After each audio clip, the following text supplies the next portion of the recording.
नाजरीन, तेरे बिन की अगली एपिसोड में आप देखेंगे कि हया की पूरी कोशिशों के बावजूद कि एक मरतबा फिर से वो मीरब और मुर्तसिम के दरमियान आए और उस घर में वापस आए, उन सारी कोशिशों के बावजूद सलमा बेगम हया का रिश्ता तय कर देंगी।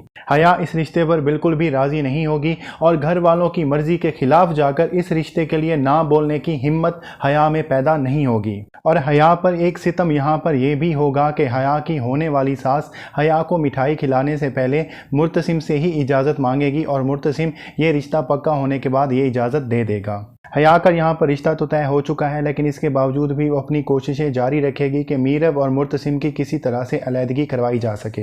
हया के मंगेतर का किरदार यहाँ पर हारिस वहीद निभा रहे हैं, जिन्होंने मेरे हमनशीन ड्रामा में एहसन का किरदार बहुत ही अच्छे तरीके से निभाया था। और अगले एपिसोड में आप ये भी देखने वाले हैं कि मीरब और मुर्तसिम की गलत फहमियों के बाद, उनकी लड़ाइयों के बाद आखिरकार उनका पैचअप हो ही जाएगा।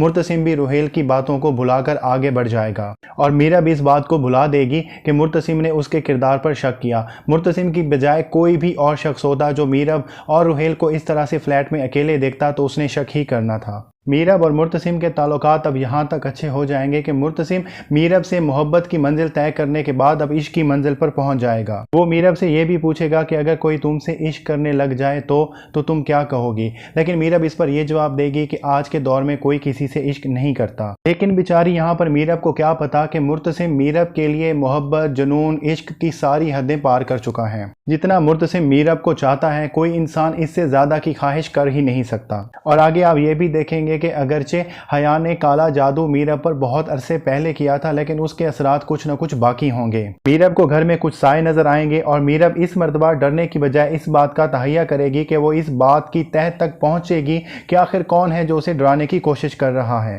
मीरब आवाज़ों का पीछा करते हुए जब एक कमरे में जाएगी तो वहाँ पर वो देखेगी कि मरियम किसी लड़के के साथ वहाँ पर मौजूद है और मरियम ने उस लड़के के हाथ में अपना हाथ दिया हुआ है। जिस तरह से ये दोनों रात की तरीकी में वहाँ पर मौजूद थे और जितने करीब मौजूद थे, उससे मीरब को ये जानने में मुश्किल पेश नहीं आएगी कि ये दोनों एक दूसरे को पसंद करते हैं। लेकिन मीरब मुर्तसिम के ख़ानदान की रिवायात को अब अच्छी तरह से समझ चुकी है। अब उसे अंदाज़ा हो चुका है कि किस तरह से यहाँ पर किसी लड़की का शादी से पहले किसी और लड़के से मिलना या उसको पसंद करना कितना बुरा समझा जाता है। लेकिन मीरब यहाँ पर यह भी तय कर लेगी कि मरियम अगर वाकई उस लड़के से मोहब्बत करती है तो मरियम को वो अपनी मोहब्बत कुर्बान नहीं करने देगी। और अगर ख़ानदान की रिवायात मरियम और उसकी मोहब्बत के दरमियान में आती हैं तो मीरब मरियम के साथ खड़ी होगी। लेकिन सवाल यहाँ पर यह पैदा होता है कि मुर्तसिम क्या मरियम की शादी उस लड़के से करने के लिए तैयार हो जाएगा जिससे मरियम मोहब्बत करती है, या वो उसकी मुखालफत करेगा और उसकी मुखालफत के साथ साथ वो मीरब की भी मुखालफत करेगा। ऐसा ना हो कि मरियम के रिश्ते को लेकर पूरे ख़ानदान में ही कोई दरार पड़ जाए। तो आने वाली एपिसोड जो है वो बहुत ही ज़बरदस्त और बहुत ही इंटरेस्टिंग होने वाली हैं। तो नाजरीन, ये थी आज की वीडियो। अगर आपको हमारी वीडियो अच्छी लगी हो तो हमारी वीडियो को ज़रूर लाइक कीजिएगा और हमारे चैनल को ज़रूर सब्सक्राइब कीजिएगा।